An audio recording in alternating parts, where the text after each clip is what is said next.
back, everyone. In our previous exploration, we delved into the introduction of our journey, and today we embark on a deeper journey, dissecting the intricate workings of the human mind, uncovering possibilities to cultivate positive change, and to answer the questions like, can we really change the way we think? Is it possible to learn a new difficult skill or to change our behavior? And the most important one, can we really reinvent ourselves? So let's get in. Imagine you're at a coffee shop catching up with a friend. Suddenly, you hear your name being called out from across the room. Your attention instantly shifts to that sound. Let me give you another example. If I ask you to describe the feel of touch on your skin right now, you'd probably give me answers like the cloth touching your skin, maybe your hands touching your phone, or your legs touching the floor. But did you notice how your entire attention shifted directly to that particular thing? This attention of yours is called overt attention. But from that same coffee shop example, let's talk about all the other things you were perceiving without realizing it, like the background music or the warmth of your coffee cup. This intuitive attention of yours, for which you did not put any deliberate effort to notice, is called the covert attention. Mehdi or Dikani said Lar, I may be mispronouncing the name, but he is a computative neuroscientist, and he simplifies these attentions as when you move your eyes towards something to pay attention, it is the overt attention. And when you pay attention without moving your eyes, it is the covert attention. The back of your brain is like a visual powerhouse, processing all the sights that you see. But it is the front brain that acts as a filter, deciding what information gets sent to your conscious awareness. And it is at this point that you process this information and decide your action, often explained by the phrase, think before you act. So whenever you're deliberately thinking before taking any sort of action, it is your front brain. That is why sometimes when you don't think deliberately, you might not notice someone walk right by you because you are deeply engrossed in a conversation. Let's take another example. Think of listening to the music while studying.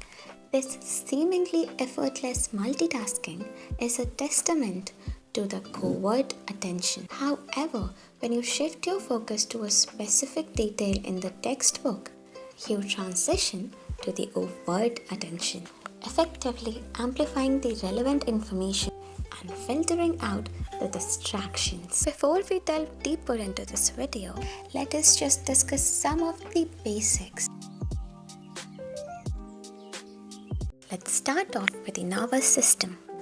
Think of your nervous system as a network of roads through which your brain sends information to your body and your body sends information back to your brain. So this nervous system consists of three parts. The first one being the brain. The second one, the spinal cord. And the third, the network of nerves spreading throughout our body. Think of the brain as the main command center, like a post office where we receive letters, aka information, from throughout our body. And just like a post office, this is also a place from where these received letters goes to different places throughout our body. The only difference between the post office and the brain is that unlike the post office, brain opens this letter, reads it, and then decides where to send it or how fast or slow to send it. Now, coming to the spinal cord. Think of it as a highway connecting our post office, that is our brain, to the different smaller roads, that is our nerves. Now these nerves or smaller roads have interconnections leading us to different sort of destinations, that is our different body parts. Now in order to send a message to my this finger to move like this, the letter containing the message for this finger to move like this has to go to a specific network of road to reach this finger. This specific network of road is often termed as the neural network. So for this message to come here, there is a specific set of neural network.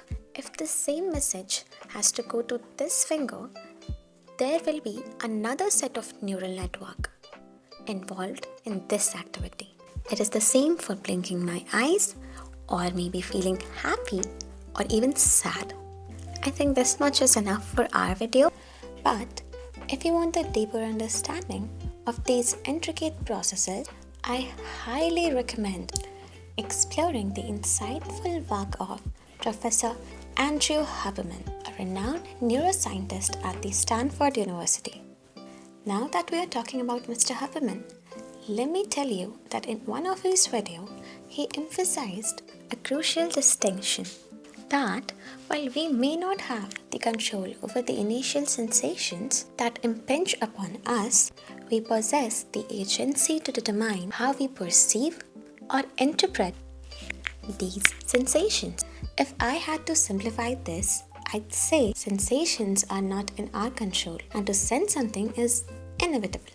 But we perceive through spotlight attention. Remember when we were discussing about overt attention and how we can shift the spotlight of our attention deliberately on a specific topic while studying. So, your willingness to put your attention at something is in your own hands. Our journey now takes us from the realm of sensations to the realm of emotions. When a sensory stimulus impinges upon us, a cascade of neurochemical events unfold. The way the network of roads are made from the bricks, the concrete. Similarly, the nervous system has the building block called the neurons. And these neurons, upon experiencing stimulus, release a variety of neurotransmitters such as dopamine, epinephrine, serotonin, etc. The chemicals like epinephrine, dopamine, serotonin play a significant role in shaping our emotions. They can either activate or deactivate a specific set of neurons, thereby activating certain neural network that is responsible for a specific type of emotion. So now you know how we express our emotions as a reaction after experiencing these sensations. But is there anything we can do to manage our reaction towards any sort of stimulus?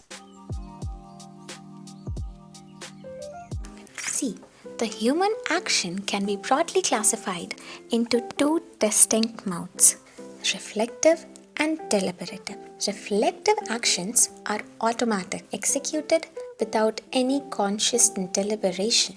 For example, when a kid grabs a candy in a social setup without considering the social etiquettes or the cues, often falls into this category. The deliberative actions, on the other hand, require conscious efforts.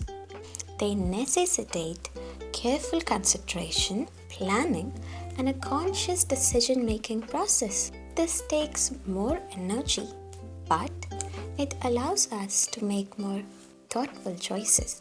So, there is a possibility where we may change our reactions to certain stimulus by deliberative thinking. But the question is, can we even control what we think? In Professor Huberman's words, thoughts are just like perception. The only difference is that they can be retrospective, that is, the thoughts of the past, and prospective, that is, thoughts about the future. But the point of our focus here is that you can actually decide your thoughts and direct your thoughts. Our mental landscape is not merely a passive recipient of external stimuli. Rather, it is a dynamic terrain that we can actively shape and navigate. But then, why can't we just simply think about something and change our lives? And why does change feel scary?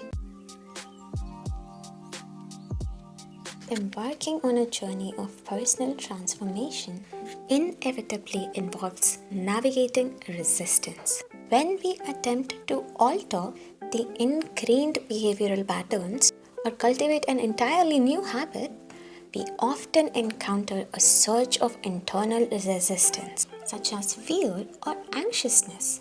This resistance arises from the release of neurotransmitters such as norepinephrine in body known as adrenaline, which induces the feeling of agitation and anxiety. Learning something new can feel scary for this very same reason, but the sense of agitation is completely normal. After all, most of our actions are reflective, that is, automatic, and deliberately changing them requires efforts. And our body is just trying to keep us safe by conserving the energy and not putting in a lot of efforts. And that's why resisting those changes. Fortunately, the human brain possesses an extraordinary capacity for change, a phenomenon known as neuroplasticity. This remarkable property allows neural connections to be strengthened, weakened, or even rewired through our experience and practice. For example, we can imagine someone with the fear of public speaking.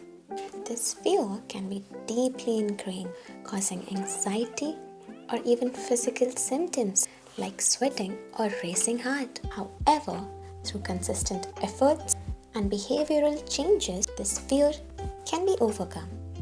How? Well, starting off with the exposure therapy, that is, by gradually exposing themselves to public speaking situations, the individual starts to rewire their brain. Initially, the fear response is strong, but as they face their fear repeatedly, the brain learns that the situation is not as threatening as it initially perceived. Now comes the neural pathway.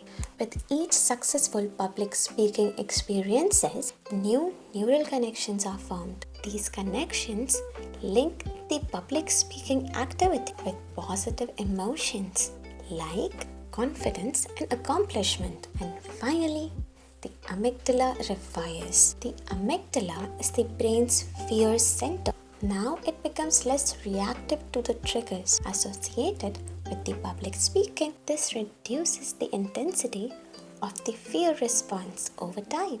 Isn't it amazing? Changing oneself with the power of will. Still, there are many people who believe that neuroplasticity is not possible as we grow in age. See, while neuroplasticity is maybe more pronounced in younger individuals, it remains an active and a dynamic process throughout the lifespan. Now, you may have a lot of questions such as, how do we practice neuroplasticity? How do we strengthen those aforementioned neural connections? How important is our sleep in all of this? Are we just supposed to grind all the time and change ourselves? Well, I will try to answer all your questions like these in my upcoming videos. But for now, this brings us to the end of our video. We have glimpsed the intricate workings of the human mind, exploring the interplay of attention, perception, and emotions. We have covered the remarkable capacity of our brain to adapt and change. through neuroplasticity and recognize the profound impact of our thoughts and actions on our overall well-being. As we navigate these complexities of life, let us remember the words of Lord Krishna from the Bhagavad Gita. Mind is restless, turbulent, obstinate, and very difficult to subdue, but it can be brought under control by steady practice and by detachment. By cultivating self-awareness, harnessing the power of neuroplasticity, and aligning our actions with deepest values, we can cultivate a life of purpose, resilience, and inner peace. On that note, thank you for joining me today and see you next week.